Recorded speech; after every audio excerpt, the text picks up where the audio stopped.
Welcome, Leo. This is Regina from Pacific Tarot, getting ready to do your summer solstice reading. This is the beginning of summer officially. I believe it's on the 20th of this month. And the byword, the watchword is patience. It's important after so much change that we've already seen in the beginning of this year, that we allow our bodies and ourselves to get familiar with the new sensations, the new experiences, the new emotions that we must check in with to make sure that we're in alignment with a new world, a new self. I'm reminding you that this is a general reading. If you would like a personal reading, the information for that is in the description box below. I appreciate all of your support. Let's get started with your overall energy, Leo. We have the Six of Cups. This is beautiful. The Six of Cups brings to mind a situation in which you are revisiting childhood memories. You are revisiting formative years, experiences, but it is the relationships that define that. It may as well be opportunities that in which you were allowed to express your talents and gifts without any judgment, without an agenda on your part or judgment from others. This is where you purely expressed yourself playfully, creatively, joyfully, so that this nostalgia is actually reminding you of a dream or a potential that has always been there, and reminding you of this innocent state in which you once experienced those talents or gifts, those skills that are special to you. In the 10th house, the house of your social identity and the way others see you, the Seven of Cups. A lot of offers, a lot of options you feel are available to you right now. The interesting thing about this, it's perfectly aligned with the energy of summer, where you can allow yourself with the sun in Cancer to check in with your feelings about many of the options available. Most of these options are projections of things that might be nice to have. They're not all beneficial. But there is a particular path that you are on that you ultimately are feeling distracted from by a number of offers. Perhaps most, if not all, are not for you, and you can feel that. But it is not, should not distract you or confuse you regarding the path that you're on right now. And it feels like that path continues to be one of finding your authentic expression, actuating your potential.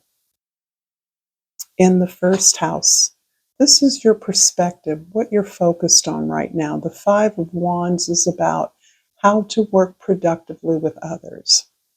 This can be about a workplace issue. This can be an opportunity that is floating around you regarding a goal that's important to you. But in the meantime, you have an opportunity to uh, create a solution to a problem, build something with a team through your modeling of moving from your strength, identifying what you do well and what each member in the team does well, and working from that place.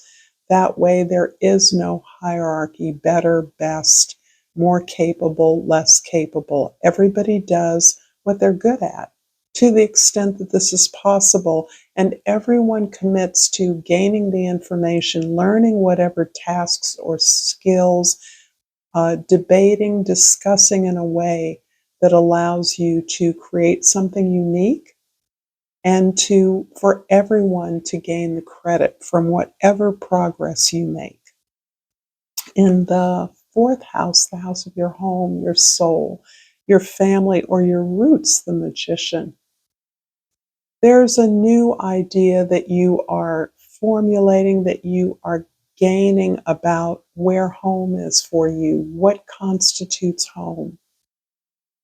You are perhaps committing to building a home, finding a home that is more all-encompassing and expressing of your whole self, your whole family.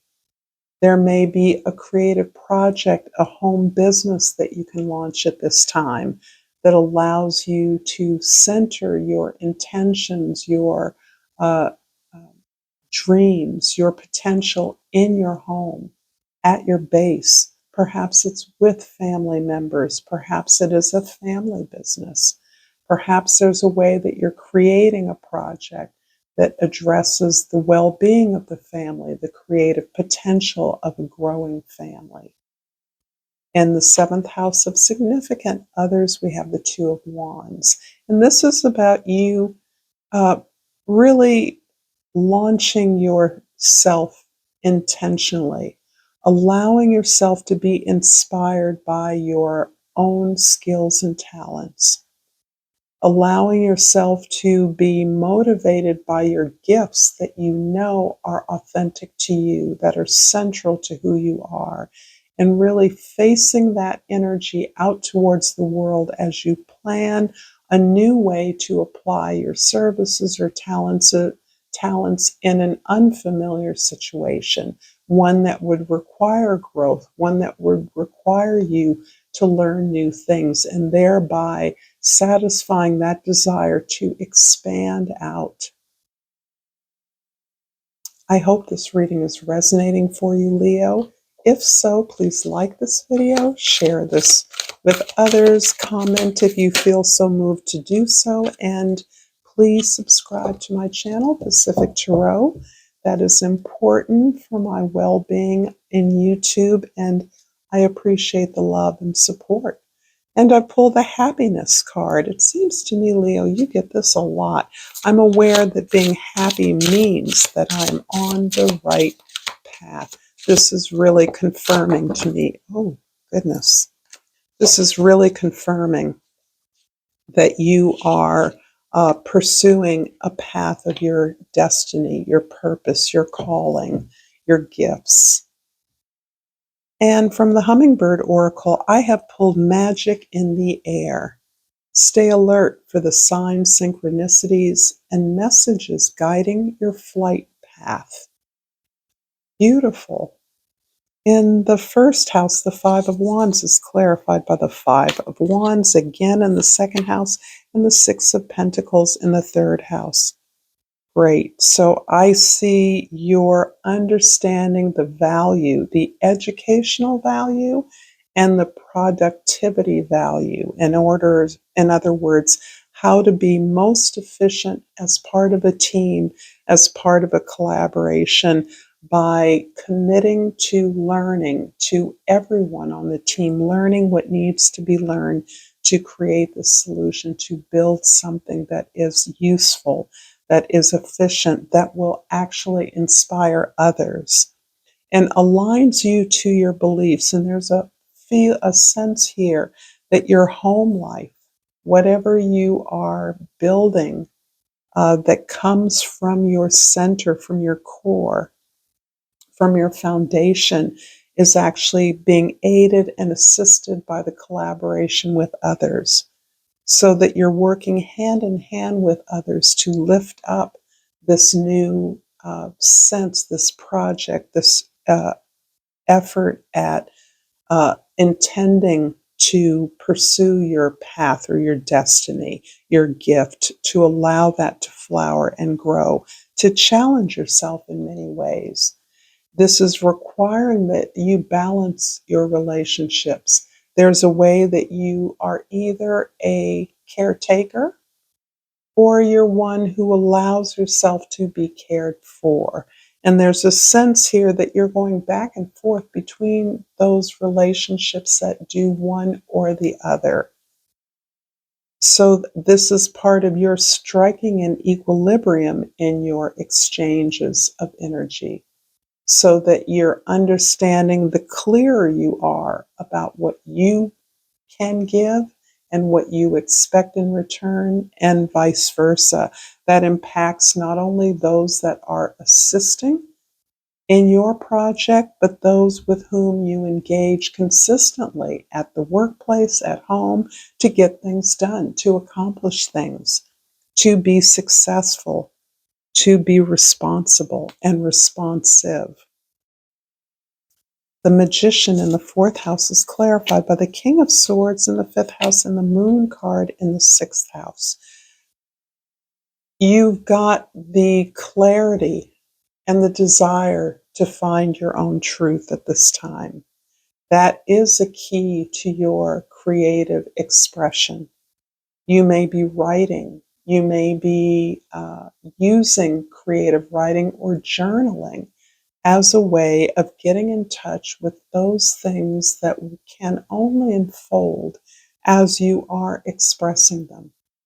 Of course, we understand that we often don't know what we think until we begin to write about it. At least that's my experience. This is encouraging you to further take that plunge into a creative expression that allows you to sit within your own experience, your own body, your own feelings, your own emotions, as a way of using the assistance of the other realms, your guides, your ancestors, your dreams, meditation practices, anything that allows you to get still with yourself. And that stillness allows you to look at those things you're not satisfied with about yourself, you're not comfortable with, you don't like, but you have the confidence to know you can cut through to the truth. You're actively pursuing the truth. You're not just doing this to feel good or to make something cool. You're doing this because you actually have the confidence and the clarity to sit with patterns that you are repeating and you don't want to repeat anymore. And part of that is asking for help. Part of the way that we do that is by uh, asking our guides, our ancestors, our connections, whoever, co-workers, children, friends, siblings, for the help we need, allowing ourselves to sound ourselves out through our relationships that are intending to be productive. So this is part of bolstering and allowing yourself to be an equitable member on the team so that you too are carrying the weight of moving from your own strength, taking responsibility for what you create in the world. In the seventh house, the Two of Wands is clarified by the Two of Swords. In the eighth house, and the Queen of Cups in the ninth house. Decisions, decisions. I feel as though there is a decision to make regarding a long-term relationship or commitment, a relationship in which you share resources so that you may feel pulled in a different direction than the direction you've been going. However, you're aware that this new direction that your heart is telling you is right for you, that is going to promote progress and growth for you, that is no longer going to invest in something that doesn't work for you. You are actually perhaps already in ownership of that answer to that. You already know the way to go. What is challenging about this particular decision or choice or crossroads you're sitting at is that you know the right thing is the hard thing. The right thing is difficult. It's not going to be easy. It may be jeopardizing relationships that are significant in your life. It may be forcing someone to make a break in a way that you're fearful of or uncomfortable with or don't want to lose. And of course, what we know about that, because of your beautiful heart, your beautiful effort, your bravery, and really looking at some difficult things, things that you know have been restricting you, that you are now taking ownership of and responsibility for. This process is what's healing you. This ability to sit in your feelings and really look at the things that don't work, that you don't like, the actions you've taken that you don't feel good about. This is what's allowing you to forgive yourself, to really relax into your body, to care for yourself, to give yourself that stillness and space to get in touch with who you are. This is one of the highest spiritual practices you can be engaging at this time. The Queen of Cups in the ninth house is about your understanding that if you can do this for yourself, you can model this for others. And if others did this more in the world, we would all be at much greater sense of peace. Because through this recalibration of your path, the shifting of procedures and steps and the way to go is really about this gaining a sense of satisfaction that you know how to take care of yourself. And that is critical right now. In the 10th house, the Seven of Cups is clarified by the Fool in the 11th house and the Three of Cups in the 12th house. You're on your way. You are aligning yourself with people, ideas, groups that are going on an adventure, literally on an adventure, or that are adventurous types, people that have braved hostile conditions, unfamiliar conditions, and have still set off on a path that satisfies them without consideration for what others think, how others see them. You're preparing for this journey. And to that end, you're surrounding yourself with people that are on a similar journey, because those are the people that you've cultivated throughout your life. They may be your childhood friends. They may be alliances or formative year friends that you have uh, kept around you, that you've built strong bonds with. And this is the reason why. They're showing you faith in themselves. They're showing you trust in the universe. And that is what you are increasingly cultivating for yourself. And furthermore, you are loved and cherished by the support, by these adventurous mavericks that you are observing, that you are in connection with, that you love, that love you, because they see that same quality in you. Even if it's difficult for you, these are people that not only are modeling amazing, awesome things in their lives that you respect and admire, but that love you, that allow you to be vulnerable. These are the people that you ask for help from and that will be there in a heartbeat. Time and distance means nothing. These are the people that you can be your whole self with and that see the part of you that you struggle to see.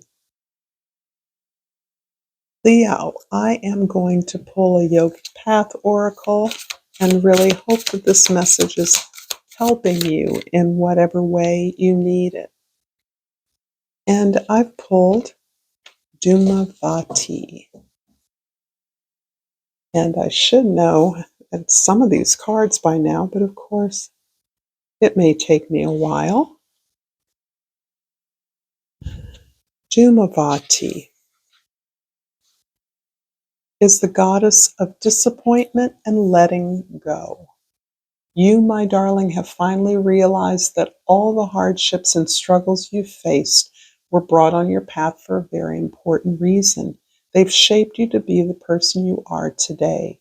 You've put together the dots on all the most difficult points on your journey and realized that it was all necessary to be here now. Dumavati has come to remind you to give thanks to the struggles you faced, and they have made you your highest self. Get ready, Leo. Thank you so much for this empowering reading. Until next time, namaste.